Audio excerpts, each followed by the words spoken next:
آج ہم سلیگرو سسپینشن اس کے بارے میں تفصیلاً گفتگو کریں گے، مکمل ریویو دیں گے آپ کو۔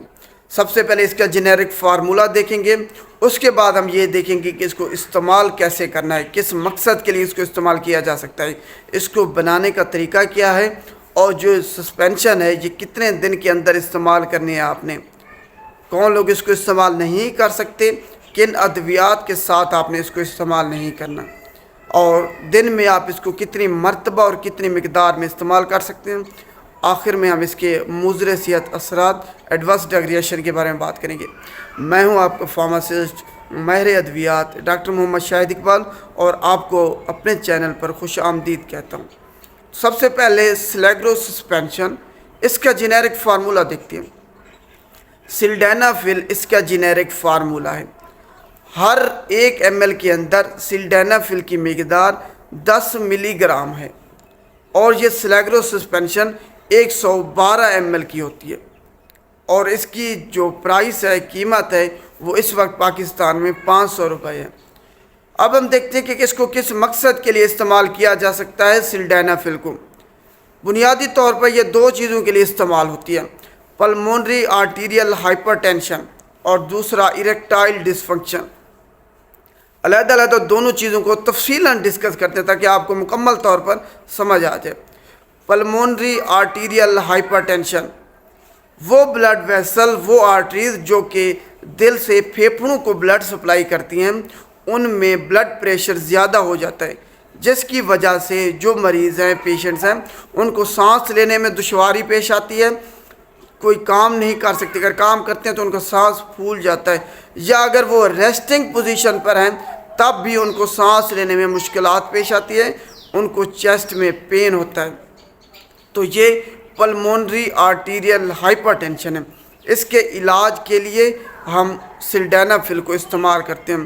سلڈینافل بیسیکلی کام یہ کرتا ہے کہ ویزو ڈائلیٹر کا کام کرتا ہے، جو بلڈ ویسلز ہیں جو کہ کنسٹرکٹ ہو گئی ہیں ان کو ڈائلیٹ کر دیتا ہے، جس کی وجہ سے جو ہائپر ٹینشن، بلڈ پریشر زیادہ ہو گیا ہے، وہ کم ہو جاتا ہے، اور یہ جو ساری علامات، ایکسرسائز نہیں کر سکتے، فزیکل ایکٹیویٹی نہیں کر سکتے، سانس لینے میں دشواری پیش آتی ہے، یہ ساری ختم ہو جاتی ہیں، اور جو دل پہ پریشر پڑ رہا ہوتا ہے وہ بھی ختم ہو جاتا ہے سلڈینافل کو استعمال کرنے کے بعد۔ یہ ایک اس کا استعمال ہو گیا۔ دوسری چیز ہم نے کہی تھی اریکٹائل ڈسفنکشن، کہ عضو خاص میں اتنی سختی ہی نہیں ہوتی کہ وہ جو سیکسول پرفارمنس ہے وہ دے سکے۔ اریکٹائل ڈسفنکشن، عضو خاص اریکٹ پوزیشن پہ اریکشن اس میں نہیں ہوتی، جس کی وجہ سے بندہ جو اریکٹائل ڈسفنکشن کا پیشنٹ ہے وہ اپنے جو سیکس کے جو پرفارمنس ہے وہ صحیح طریقے سے نہیں دے سکتا۔ اس میں بیسیکلی بہت سی وجوہات ہیں اس کی، اریکٹائل ڈسفنکشن کی۔ لو ٹیسٹوسٹیرون لیول ہے، اس کے علاوہ آپ کے نفسیاتی مسائل ہیں کہ آپ کو کوئی پریشانی ہے، کوئی بلڈ پریشر ہے، آپ کو ڈائبٹیز ہے آپ کو، یا پھر آپ کو کوئی انجری ہوئی ہے، اسپائنل کارڈ انجری ہوئی ہے، یا پھر آپ کی عضو خاص پہ کوئی انجری ہوئی ہے۔ اس کے علاوہ اگر آپ کو پروسٹائٹس ہے، پروسٹیٹ گلینڈ آپ کا بڑا ہوا ہے، یورتھرائٹس ہے، کوئی اور انفیکشن ہے آپ کو، تو اس کی وجہ سے بھی اریکٹائل آپ کو ڈسفنکشن ہو سکتا ہے۔ تو یہ بہت ساری اس کی وجوہات ہیں، عضو خاص میں اریکشن نہیں ہوتی۔ جب ہم یہ سلڈینافل استعمال کراتے ہیں تو بلڈ ویسل کو ڈائلیٹ کر دیتا ہے، جو سموتھ مسل ہیں ان کو ریلیکس کر دیتا ہے، جس کی وجہ سے بلڈ سپلائی وہاں پہ تیز ہو جاتی ہے۔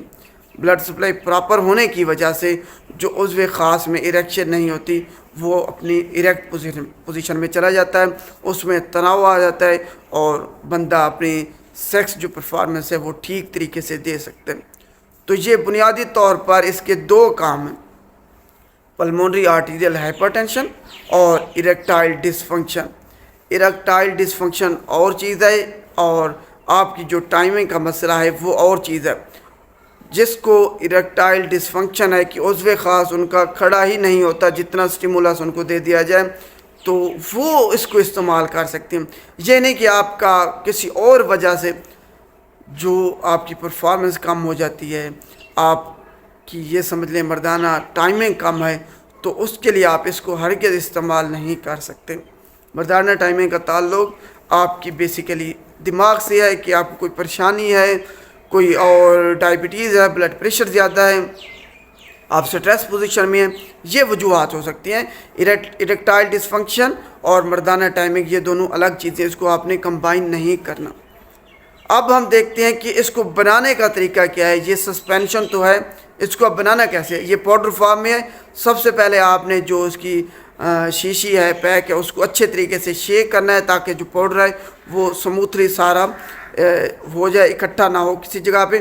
اس کے بعد آپ نے گرم پانی کرنا ہے، ابلا ہوا پانی، اس کو ٹھنڈا کرنے کے بعد آدھا اس کو فل کر لینا ہے۔ آدھا فل کرنے کے بعد اس کو اچھے طریقے سے ہلانا ہے تاکہ سارا جو پاؤڈر ہے اور پانی ہے وہ آپس میں مکس ہو جائے سموتھلی۔ اس کے بعد باقی جہاں پہ نشان لگا ہوا ہے وہاں تک آپ نے سارا پانی ڈال دینا ہے۔ اس کے بعد آپ نے اس کو اچھے طریقے سے پھر ہلانا ہے، اور جب بھی استعمال کرنا ہے اس کو آپ نے اچھے طریقے سے شیک کر کے ہلا کے اس سسپینشن کو استعمال کرنا ہے۔ اور یہ کتنے دن تک آپ استعمال کر سکتے ہیں یہ سب سے اہم ہے۔ یہ آپ جب اس کو بنائیں گے، جب آپ نے ایک دفعہ اس کو بنا لیا ہے، پانی اس کے اندر ڈال دیا ہے، تو 60 دن کے اندر آپ نے اس کو استعمال کرنا ہے۔ اگر 60 دن کے بعد یہ بچ جاتی ہے سسپینشن تو آپ نے باقی سسپینشن کو ضائع کر دینا ہے، گرا دینا ہے، استعمال اس کو ہرگز نہیں کرنا 60 دن کے بعد۔ تو یہ اس کو بنانے کا طریقہ تھا۔ اب ہم دیکھتے ہیں کون لوگ اس کو استعمال نہیں کر سکتے۔ یہ سب سے اہم ہے، وہ لوگ جن کو ہائپر سینسٹیوٹی الرجی ہے سلڈینافل سے یا پھر اس کے کسی سلیگرو سسپینشن کے انگریڈینٹ سے، وہ اس کو استعمال نہیں کر سکتے۔ نائٹریٹس کے ساتھ آپ نے اس کو بالکل استعمال نہیں کرنا، وہ کسی بھی فارم میں ہوں۔ وہ ڈرگ، وہ میڈیسن جس میں نائٹریٹ آ جائے، نائٹرائٹ آ جائے، ان کے ساتھ آپ نے یہ والی جو سلڈینافل ہے یہ استعمال نہیں کرنا ہرگز، کیونکہ وہ بھی ویزو ڈائلیٹر ہے، بلڈ پریشر آپ کا کم کرتی ہے، یہ بھی آپ کا بلڈ پریشر کم کرتی ہے سلڈینافل۔ تو دونوں کے جب یہ مل جاتے ہیں، کمبائن ہو جاتے ہیں، تو ہائپو ٹینشن ہو جاتی ہے، بلڈ پریشر اچانک تیزی کے ساتھ گر جاتا ہے، جس کی وجہ سے آپ کی موت بھی واقع ہو سکتی ہے اسی وقت۔ تو آپ اگر سلڈینافل استعمال کرنا چاہ رہے ہیں ان بیماریوں کی وجہ سے جو میں نے آپ کو اوپر بتائی ہیں، تو آپ اگر بلڈ پریشر کی میڈیسن نائٹریٹس استعمال کر رہے ہیں تو ان کے ساتھ آپ نے اس کو بالکل استعمال نہیں کرنا۔ دوسرے نمبر پر کوئی بھی بلڈ پریشر والی آپ میڈیسن استعمال کر رہے ہیں جو کہ آپ کی بلڈ پریشر کم کرتے ہیں، اس کے ساتھ آپ نے اس کو استعمال نہیں کرنا۔ اگر آپ ریتھرومائسین، کلیریتھرومائسین، اس کے علاوہ اینٹی فنگل جو ڈرگز ہیں، کیٹوکونازول، فلوکونازول، ایٹروکونازول، ان کے ساتھ بھی آپ نے اس کو استعمال نہیں کرنا۔ اس کے علاوہ ریٹوناویر، اینٹی وائرل جو ڈرگ ہے، اس کے ساتھ بھی آپ سلڈینافل کو استعمال نہیں کر سکتے ہرگز۔ ان کا آپس میں انٹریکشن ہے تو آپ نے ان کو اکٹھے استعمال نہیں کرنا۔ سب سے اہم ہے کہ بلڈ پریشر والی ادویات کے ساتھ آپ نے اس کو استعمال نہیں کرنا، نائٹریٹس کے ساتھ کبھی بھی اکٹھے استعمال نہیں کرنا۔ اب ہم آتے ہیں کہ اس کی ڈوز کیا ہو، آخر اس کو دن میں کتنی مرتبہ اور کتنی مقدار میں ہم نے استعمال کرنا ہے۔ بچے جن کی عمر، جن کا وزن 20 کلو گرام سے کم ہے، ان کے لیے ڈوز ہے وہ 10 ملی گرام استعمال کریں گے ایک وقت، اور دن میں 3 مرتبہ زیادہ سے زیادہ استعمال کر سکتے ہیں۔ اور بچے جن کا وزن 20 کلو گرام سے لے کے 45 کلو گرام تک ہے یا اس سے زیادہ ہے، ان کے لیے ڈوز ہے کہ وہ 20 ملی گرام ایک وقت استعمال کریں گے، اور زیادہ سے زیادہ 3 دفعہ دن میں استعمال کر سکتے ہیں۔ اور اریکٹائل ڈس فنکشن کے لیے ڈوز یہ ہے، وہ افراد جن کا عضو خاص کھڑا ہی نہیں ہوتا، جن میں اریکشن ہی نہیں ہوتی، ان کے لیے ڈوز یہ ہے کہ وہ سب سے پہلے 2.5 ml 2.5 ml یا جو ایک پیمانہ اس کے اندر دیا ہوا ہے وہ آدھا آپ نے استعمال کرنا ہے۔ ابتدائی ڈوز یہ ہے، اور زیادہ سے زیادہ آپ 2 پیمانے استعمال کر سکتے ہیں، 2 پیمانے 10 ml استعمال کر سکتے ہیں، 100 ملی گرام ہو جائیں گے۔ یہ زیادہ سے زیادہ ڈوز ہے 100 ملی گرام، اور دن میں اس اریکٹائل ڈسفنکشن کے لیے صرف ایک دفعہ آپ استعمال کر سکتے ہیں، اس کو 3 دفعہ ہرگز استعمال نہیں کر سکتے۔ دوبارہ سے ڈوز سن لیں، جو اریکٹائل ڈسفنکشن کے پیشنٹس ہیں وہ ابتدائی جو ڈوز ہے اس کی وہ 25 ملی گرام سے شروع کریں گے، یعنی کہ 2.5 ml یا جو پیمانہ دیا ہوا ہے یہ آدھا پیمانہ استعمال کریں گے اس دن میں صرف ایک مرتبہ، اور زیادہ سے زیادہ ڈوز اس کی 100 ملی گرام ہے، 2 پیمانے یا 10 ml یا 2 چائے والے چمچ۔ تو یہ اس کی ڈوز ہے۔ آخر میں ہم اس کے مضر صحت اثرات، ایڈورس ڈرگ ریئیکشن جو کہ انتہائی خطرناک ہیں، اس کے بارے میں بات کرتے ہیں۔ اس کو استعمال کرنے کے بعد آپ کا بلڈ پریشر اچانک تیزی کے ساتھ کم ہو سکتا ہے، ہائی ٹینشن ہو سکتی ہے، آپ کا بلڈ پریشر گر سکتا ہے، آپ کی موت واقع ہو سکتی ہے۔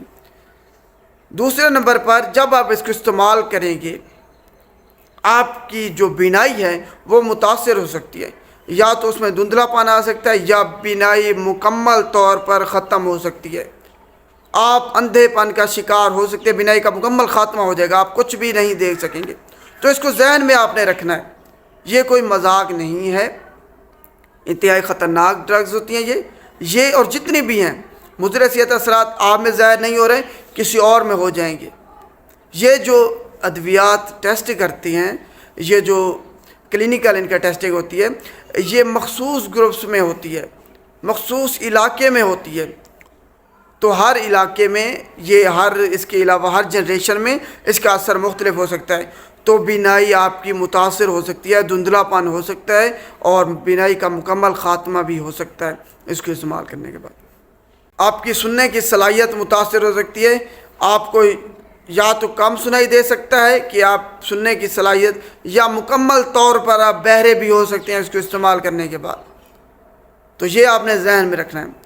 تیسری جو اس کی خطرناک میڈیکل کنڈیشن ہے، میڈیکل ایمرجنسی ہے، وہ یہ ہے کہ پریاپزم ایک میڈیکل کنڈیشن ہے جس میں اگر آپ کو عضو خاص اس کو استعمال کرنے کے بعد 4 گھنٹے تک مسلسل اریکٹ پوزیشن میں ہو، مسلسل کھڑا رہے، مسلسل اس میں تناؤ رہے، تب یہ ایک میڈیکل ایمرجنسی ہے پریاپزم۔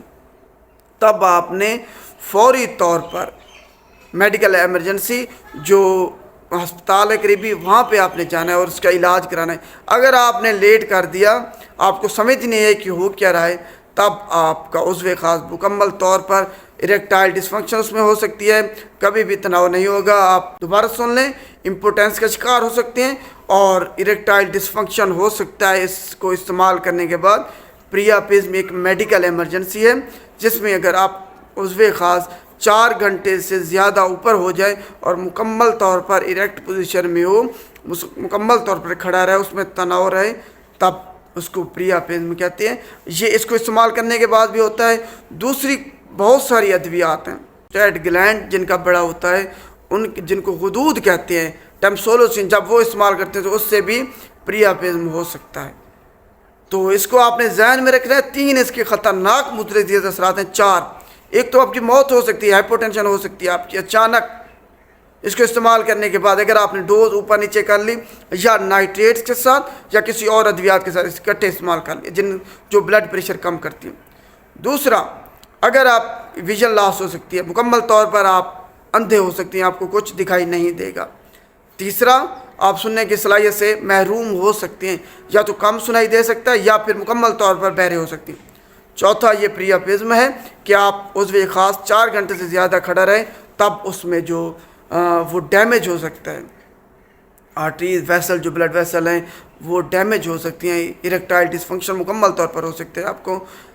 تو یہ اس کی خطرناک مضر صحت اثرات ہیں، آپ نے اس کو ذہن میں رکھنا ہے، اور جو میں نے آپ کو علامات بتائی ہیں، بیماریاں بتائی ہیں، ان کے علاوہ کسی بھی مقصد کے لیے اس کو استعمال ہرگز نہیں کرنا۔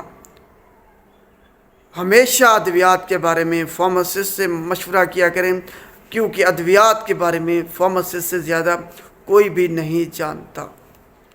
اگر آپ کو اس کے علاوہ جو میں نے مضر صحت اثرات بتائے ہیں، کوئی بھی مضر صحت اثرات شو ہو، ظاہر ہو، تو آپ مجھ سے رابطہ کر سکتے ہیں۔ میرا نمبر اوپر اسکرین پر چل رہا ہے۔